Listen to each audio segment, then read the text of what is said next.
Welcome guys to the detailed guide video for the 16th. Is it 16th? So many classes. Oh my gosh. Anyway, welcome to the 16th classes detailed guide video. I'm going to explain a lot. This might be a long video. There will be timestamps down there in the comment section and description of this video to guide you through it so you can jump to whatever part of the video you want to see. And yes, this class does ride a dragon, like it says, Dragonrider. But that's not the best part about this class. The best part about this class is, wait for it, you get a freaking spear. Oh my gosh. But maybe it's just me. Maybe it's just me. Someone else has to be crazy about this. Come on. Alright, here we are in the class. Let's jump right into it. There's a lot to talk about, especially because they have so many things. So one day this menu is gonna be all the way over here. But anyway, we have a lot to talk about. Again, like I said, you can use the comments and description of this video to go to various timestamps if you want to, but I'm going to jump right into it and start with the advantages and rather the strong points and weak points of this class. Let's start with the weak points of this class. It is, of course, a physical attacking class. That means for some of your skills, if not most of them, you will be needing to be close to your opponents, except classes or physical classes like the gunslinger. This falls more in the gunslinger range. So except for the issue of physical or rather default skills, most of the other skills you don't really need to be close to your opponent. So let me show you some of the skills that have issues. First, like I said, is the default skill, which is this one, and then a second skill is this second one right here. You need to be close to your opponent for this to work. Yes, so sadly, players that run away from you will still have a little slight advantage, but that's besides the point because we haven't gotten to the strong part of this class. Let's start with it. You have at least 3 stunning skills, and for any single skill you do, you have a chance of getting super ammo. What? There we go. Oh my gosh, that took a little longer. That was surprising. Normally it just procs immediately I do something, like let's say I use this normal skill, I get super ammo. There it is. Like I don't know why it took so long that time. There it is again. So anyway, you can get super ammo just from doing default skill. And yes, you do have a lot of stun skills and knockback skills, and this class has control effects. It can fear you, it can time lock you, it can stun you, it can make you aerial, it can knock you down. What the fudge can this class do? It can summon a dragon, and it is annoying because it also has teleportation skill. Yes, we just teleported, and it can also review invisible opponents. So Reapers, I'm sorry about that. They're just pissing us off over and over again. But that's some of the strong points of this class. Also, one more thing: if you're thinking about just running away from it, it can actually chase you. So yeah, good luck with that. And of course, we won't forget the strong point of this class. It basically can one-shot kill you, kind of like the Elementalist. But what's worse than the Elementalist in this class is it has 2 skills that can do that to you. The first skill is this third one that can one-shot you if you're not careful. And the second, if you do survive that one, it does have this one that it has a talent you can unlock, that this can instantly kill an opponent whose health is 5% or below. What the fuck? Yeah, this class is something else. Anyway, that's it for the strong points and the weak points, and you can already see some of the things about the skills from that, because we are going into the skills of this class next. Now, first thing you need to know is there are 2 forms. You have your spear mode, which is what I've been showing you, and your dragon form, which requires this orb right here. We call it soul power. You need to fill it with soul power to transform with your 5th skill into the dragon. So normal skills, transformation skill, orb needs to be filled to use transformation skill. Pretty good, right? Now let's get right into it. The first skill is this one, which actually dashes to your target and stun them. Now the first skill actually dashes, it doesn't stun, but the second one knocks down your opponent. So for opponents, keep that in mind. If they dash to you, immediately dash, because they are about to knock you down if you do not have super ammo. Now the second skill is this one, which actually removes every control effect and gives you undispellable super ammo. Not just super ammo, undispellable super ammo. So I guess they finally clarified that there are 2 types of super ammo, one that can be debuffed or removed and the other that cannot. This one cannot be removed, and yes, it can remove this what's it called, shadow fencer's stun. So yeah, I think this is a big FU to shadow fencers finally, because you can just get stunned by existing around shadow fencers, which was pretty annoying. So instead of actually removing that stuff, they gave us this class that negates that. Okay, and then the third skill is actually This one, if you do unlock a talent, you can actually control or drag an opponent or your opponent close by. So it also works like the Elementalist Fire and Wind skill.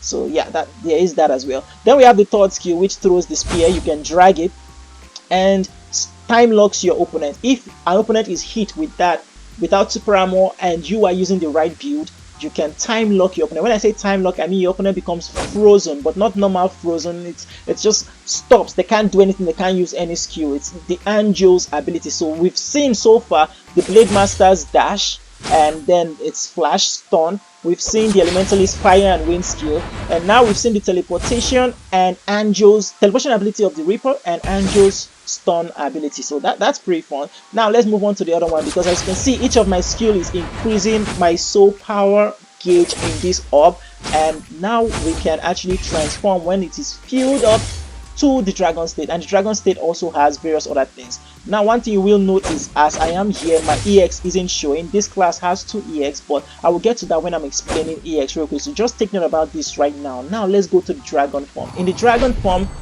you have your dragon fire skill, and then you have this skill to charge and then use it again to, I think, deal a lot of damage. Then you have this one that can be dragged. It is a rain of fire, a rain of arrow. We call it spear rain. Use it again, you smash, it deals a lot of damage. And finally, one thing you should know, this skill gives you shield. This second skill gives you shield.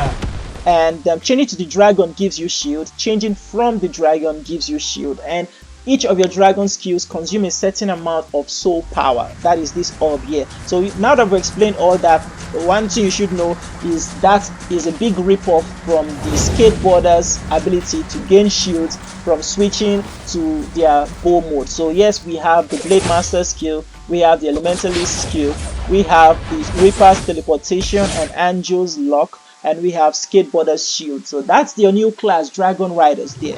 Now let's jump right into the start of this class. The stats of this class are self-explanatory, but one thing you should know immediately is CDRU does not reduce your skill cooldown, and that is exactly why I switched to the EX Vortex to explain this properly. Now if we use this skill, it is 10 seconds, and CDRU will not reduce that from 10 seconds to whatever amount. See right now, you see there, it's still there. It doesn't increase the cooldown time or anything like that. It's still 10 seconds. Now what CDR actually does is, depending on your talent build, which we will explain later, it gives you various buffs. We have the Divine Knight, which is tanky and control. We have the Explosive Knight, which is focused on the dragon state, and we have the Nether Knight, which is DPS, focused on the spear state. Now if you do have more CDR as a spear knight, you will get 10% more damage. Basically, I don't know how to calculate this. I will not calculate this. No way I calculate. I'm tired, man. Some of the stats you will want to focus on in this class will be CDR if you do not have enough, but do not go too crazy on this because it will still be converted to other important or more important stats like the armor penetration level. So first thing you focus on is your armor penetration. Critical level is amazing for this class because you do get bonus critical damage, but if you do have enough of this, you don't have to go too crazy. An average critical level, which you can decide what is average depending on your defenses. Look at your defenses and remove a couple thousand from your defenses. Could be hundreds of thousands or so.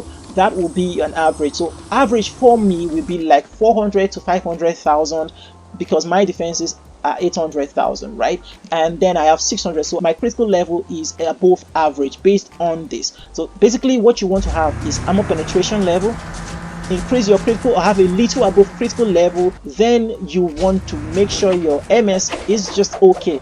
An average MS is great because MS always deals extra damage, but for this class you deal considerable damage. So the more MS you have, the more damage you will deal, especially with these skills. Now of course you want to get your elemental attack up. I will say this again, ignore elemental defenses because you need a lot of them, and to focus on a particular element for any of these elemental defenses to actually be worthwhile. So unless you have a certain class that annoys you a lot, let's say I am using this class and I am weak to, let's say, the Blade Master, I will have to focus so much, at least have at least 60 to 70,000 fire defense to be able to negate the Blade Master's attack for it to actually show that I have elemental defense. So do not focus on this except you want to go crazy tanky against a certain class or maximum of 2 elementals. Yeah, let's jump into the core build. There are 2 core builds that I'll suggest for you.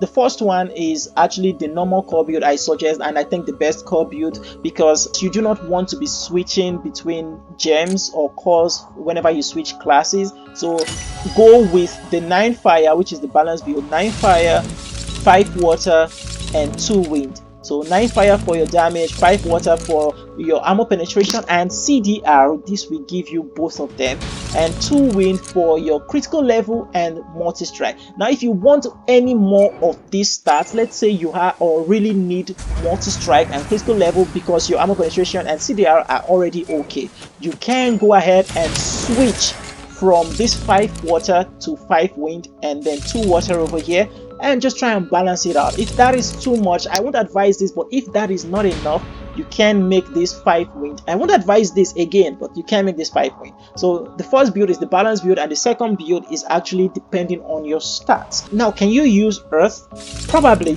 I haven't tried this, so I will not give advice on this. Maybe you could try this on your own and let me know in the comment section if it is great for you. Now that is it for the cores. Let's jump right into the talents. I will try to rush through this, but you can pause and just take note of the deep talent section, because I don't want this video to be way too long. I'm already losing my voice. So the first build is the spear build, which focuses more on single targets and 1v1 PvP. This is mainly for PvP. You can probably use this in PvE. I have not used this in PvE, but I have used this in PvP. I won't advise you use this in group PvPs. I also will not advise you try this build in battles like Snow Moon Battleground, because this class, funny enough, just the target is kind of off and it just ends up hitting random opponents. What this means is the debuff you give to your opponent with this, which debuffs your opponent by 30%, the debuff you give to them will probably spread around. So let's say I use this skill and I reduce my opponent's defense by 30%, and I try to capitalize on it by using this, and I end up targeting another opponent. So all the damage I deal with this goes to the other opponent that does not have the debuff. So I'm gonna advise you don't use that build against this. This is an entire problem this class has. I won't advise you use that spear build in PvP, group PvP. Now you can try to minimize this issue by going to your settings, going to battle, and setting this at don't switch. It will still switch probably, but this can reduce it a little. This can reduce it a little. Now let's move on to the deep talents. I will first of all advise you to not unlock this Dragon Admiration, and do not unlock Star Locking for this build. For this build, do not unlock these 2 things, because they will not work for you and they will work against you. You are already squishy enough. In this build, you do not need to take 50% or 6% more damage when your HP is below 50%. You will probably die faster than you can get into the dragon state.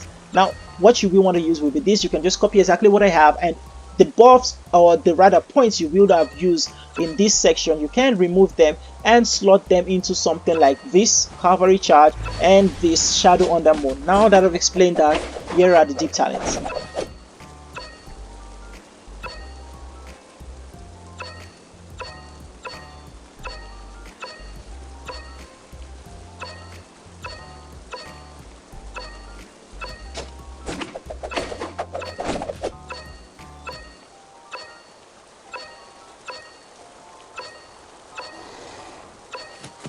And that is the deep talent for this. Of course, this is not my favorite build. I will explain my favorite build last, but this is the spear build. If you want to use it, try it out, enjoy it. Let's move on to the PVE build. We've tested out this PVE build in Deity's Test, in Dimension Realm, and it did amazingly well. A lot better than the Elementalist, because we did try the Elementalist Ice and a little of the Fire build mixed in there, and this still defeated monsters a couple seconds faster than the Elementalist. Now this build focuses in the Dragon state. Now let's go to the deep talents right here. We have all this.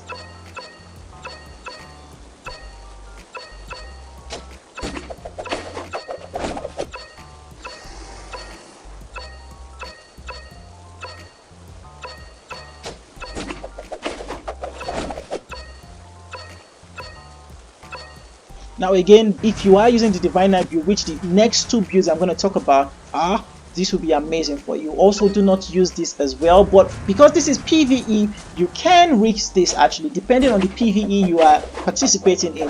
If it is something crazy that you can die quite easily, like Dimension Realm and stuff, I would advise you use this because this is kind of a gamble. Use this at your own risk. Then we have critical damage here just to deal more damage because we are in PvE state. Now, one of my favorite builds, the tanky hybrid build. Like its name says, it's tanky, it's hybrid because it deals in damage and it deals in tanky. Now, this isn't the best build, it's not my best build, but I love it, and we are using the yellow sea level talent, Baptism of Light. Now, I forgot to explain one thing, so I will do it right here. Your dragon changes color depending on the build you use. As you can see, it is yellow right here. Now, if I switch from this yellow sea level talent and go to a build, let's say that uses a blue sea level talent, the dragon becomes blue, just like that. Is that blue or purple? I don't really know. But if I switch to the red, the talent or the dragon becomes red. So your dragon depends on the build you use. This build enhances your shields that you gain, it debuffs your opponent, and it gives you more buffs. Now you can always remove this Divine Mind and go into this Desperate Beast, which will help you deal more damage. It depends on just what you want, but this build works swimmingly well in group PvPs, in single PvPs. Heck, you can also use this in PvE, but I don't advise you use this in PvE because the B level talent is focused more on defense, so you will actually be losing a lot more damage than you normally would take. So yeah, the deep talent for this build.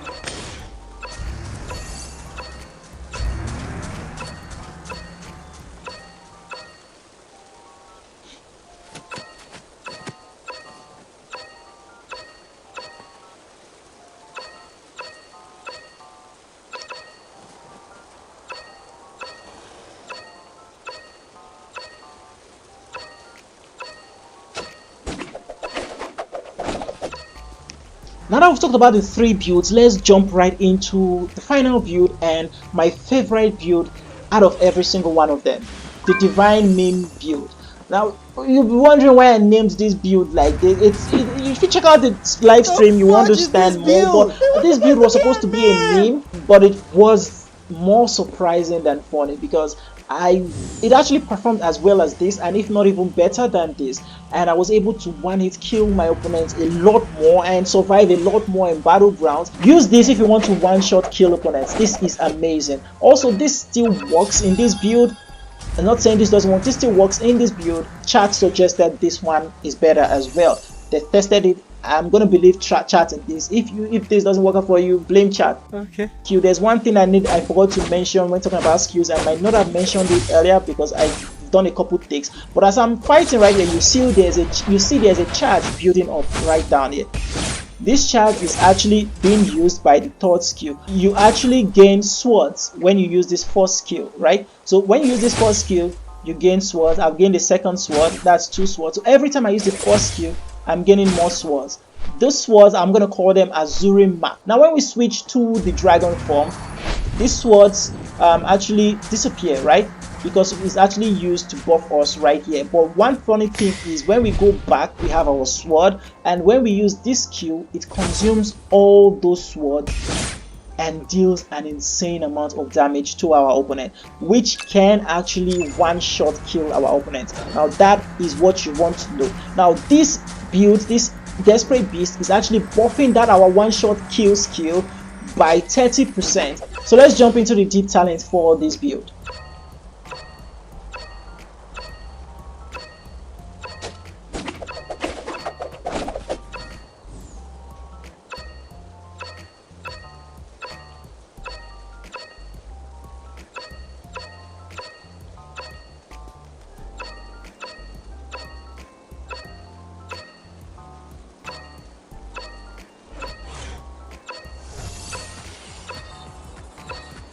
Now one thing you will notice in this build is I didn't unlock this. I've already explained why Dragon Admiration is not really that worth it for me, and also I didn't unlock any of this, but this build still was able to perform so well that it blew my mind. It still blows my mind till this day. And another thing you will notice is I have this at 3.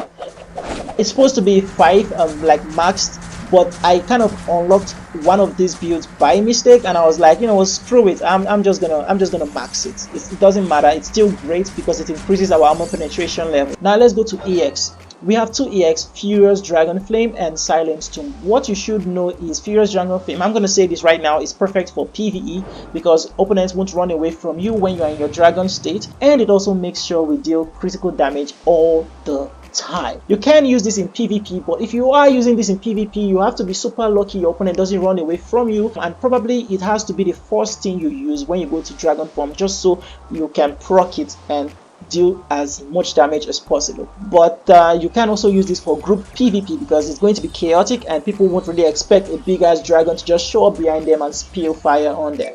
Then what I will advise to you that you can use for most things will be Silent Tomb, which works well for most PvPs, especially things like bombs. This is going to work well because you can just drop it on the bomb area and make things a lot more difficult for your opponent. Also, while things like Vortex might not reduce the cooldown of your skill, Silent Tomb actually does reduce the cooldown of your skill. So I'm going to use this right now. As long as you are in the area of effect of it, it works swimmingly well. So first, this is 4 seconds, and once I use Silent Tomb, we already know this is 10 seconds. Silent Tomb, it becomes 2 seconds. So that's pretty great. You can spam a lot more and you can get into the dragon faster. So it reduces everything's cooldown by half. Also, it immediately gives this class 6.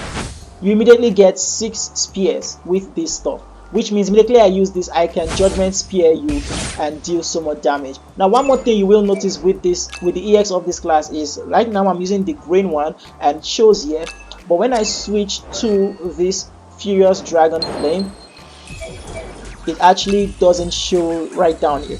What this is actually trying to tell you is you can only use this Furious Dragon Flame EX in your dragon state. So I'm going to charge real quick. Alright, now we can use it. We can go to dragon state and it appears. Now we can actually use the EX. Now for other EXs, the best EX you can use for this class in PvP would be Dustbuster. It's amazing and it ensures that even when facing other classes, you are immune to critical hits. Another EX you can use if you want to go pure damage is Minefield. Of course, it's always suggested. Minefield is great for you, but you just have to make sure the opponent stays in the Minefield area so they can get stunned and paralyzed, while ensuring that you deal more damage to them when their super armor is reduced. Now you can also try things like the Holy Judgment. I don't know if it's going to work that well for you, but you can try that out just to remove your opponent's super armor and stun them a lot if you are using the Divine main build or the tanky hybrid build, any build that includes the Divine Knight. Now you can also experiment with other EXs and see how well they work for you. I actually tried out Majesty in Battlegrounds. It was pretty good. Also, I loved the shield and stuff, but I wasn't able to actually fully test this out because again there were whales, so I still got killed a lot. Now let's talk about allies. The allies for this class are quite simple because it is kind of similar to the Blade Master regardless of whatever build you are using, except maybe if it's in PvE. But I still think you need an ally like Shavi that has passive, reduces damage sustained by 2%. Now I've said this a lot in a lot of my guide videos, but the first thing you want to look for your center ally, that's the ally in the middle right here, is to ensure that their passive is perfect for you. So this class, you want to survive to your dragon state, you want to survive out of your dragon state, which you probably will thanks to the shields you get once you go into that and once you come out of that. But before then, you need to survive a lot to it, and reduces damage sustained. Shavi's skill can help you with it. Now there are a couple other allies that does that as well. All you have to do is check them out and make sure that their passive is actually important to you. This isn't important for this class. Do not use this type of ally. Now for the support allies, of course, one of the best you can have that will always be useful to you is Mingzelo. It's a great ally. And then the other things you want to have there might be allies that increases your armor penetration like Nono, or allies that can stun your opponents and all those kind of stuff. So you might want to use that. Or you could also use allies that have ultimates that increases your damage. Now your support allies, you do not care about their passive. What you actually care about is their ultimate. Like Luminous actually protects me by giving me HP, which I kind of will need in this class. Then we have let's go to Johan Chu, which actually gives me critical damage of 20%. Now let's talk about cocoons. This will depend drastically on your build. If you are tanky, you will want to use cocoons that reduce the damage you take, and you will want to use cocoons that increase the damage you deal if you are more DPS focused. I probably will leave a link to the cocoon video, a short cocoon guide video that shows all the cocoons and what they are good for and stuff, so you can pick those cocoons for you. Now of course I am going kind of DPS with my cocoon because I am using a tanky build, so this will help cover for the damage buff I need, and 6 green would actually do that. It will increase the damage I deal while increasing my armor penetration and reducing my opponent's armor penetration, while giving me CDR while also executing my opponents who are below 15%. So in a way, every 90 seconds I have a chance to kill you with one hit if you are below 15% health with my cocoon, while I also have a chance of immediately killing you if you are below 5% health with this skill. So that's double execution skills, one from cocoon, one from skill. Then if you want to use any other cocoon, I suggest you can go the 4 yellow. 4 yellow is pretty good and it can actually help you a lot more. I am using 4 yellow in a different character. I have 4 whites here. I plan on changing this because it just silences opponents. I don't really want to use silence. I want to freeze opponents and stuff. So again, like I said, use it depending on your playstyle. Just complement what you want. You can check out that link in the comments or description of this video to get more info about cocoons, or you could just switch cocoons in your own class and figure out what you want. It's kind of great. Also, I know someone might ask this question, so I'm just going to answer it. Yes, it is kind of a good idea to use 2 of each cocoon, but it is not the best. I won't advise you do that. Now let's talk Dragonblood. Dragonblood that you will want to use for this class. Honestly, I don't really think you need Lord of the Sky and Wind, because this class already has so much that helps you increase your super armor or gain super armor. And the best part about this class's super armor is it is undispellable, unlike this one that can be dispelled.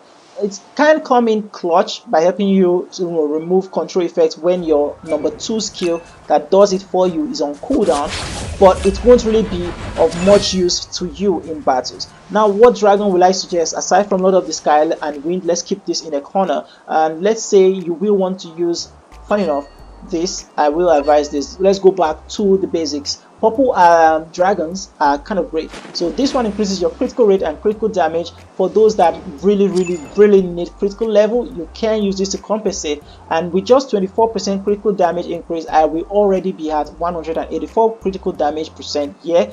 It's not as crazy as some that are in 200%, but just know that I am not using a proper cocoon. Imagine if I was using a proper cocoon and then I added the 24% from this one. It's going to be crazy. Speaking about cocoons, I forgot to mention this, but that is another way to increase your critical rate if you want to. You see cocoons have various stats. Now what you want to do is to keep on leveling various cocoons and swapping between them till you get the exact cocoon you want that has various stats that are very profitable to you. Something like this with critical damage. Now let's move on to the second dragon I will suggest for you. I think you already know it's the usual dragon.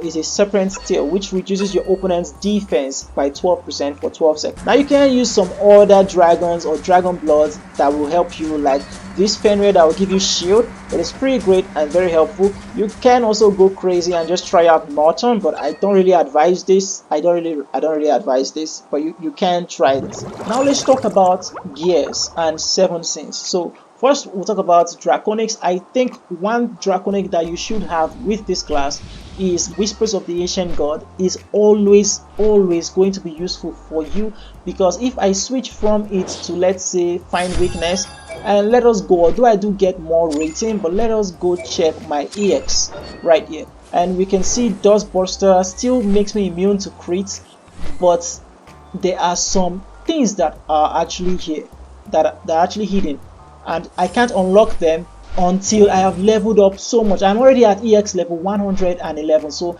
I don't know when I would unlock this. Even at level 100 or so, you can unlock that as long as you actually find and use these Whispers of the Ancient Gods Draconic. Now you will lose some rating, might lose some damage, but you will gain a lot more buffs. Now I have unlocked everything, and what you want to use is, of course, 4 of the Wrath of Sutor for the level 180s. For those below or above that have gotten whatever set depending on your level, you will want to have 4 of these stuffs that gives you this. Just read it and look for gain invisible for 6 seconds. You need this, so when you get almost get 1 hit killed, you will have like a second chance in life. You need 6 of this blessing of Sylph. It's actually kind of great. It's normally different for magic and physical classes. For magic classes, it can freeze and deal a lot of damage to frozen opponents, but for physical classes, it actually increases your critical rate by 15%. And it also, this percentage is actually depending on your level. I think for lower levels it might be 13 or 12 or 10 or so. And then it also increases the magic and physical damage they take. So this is crazy good.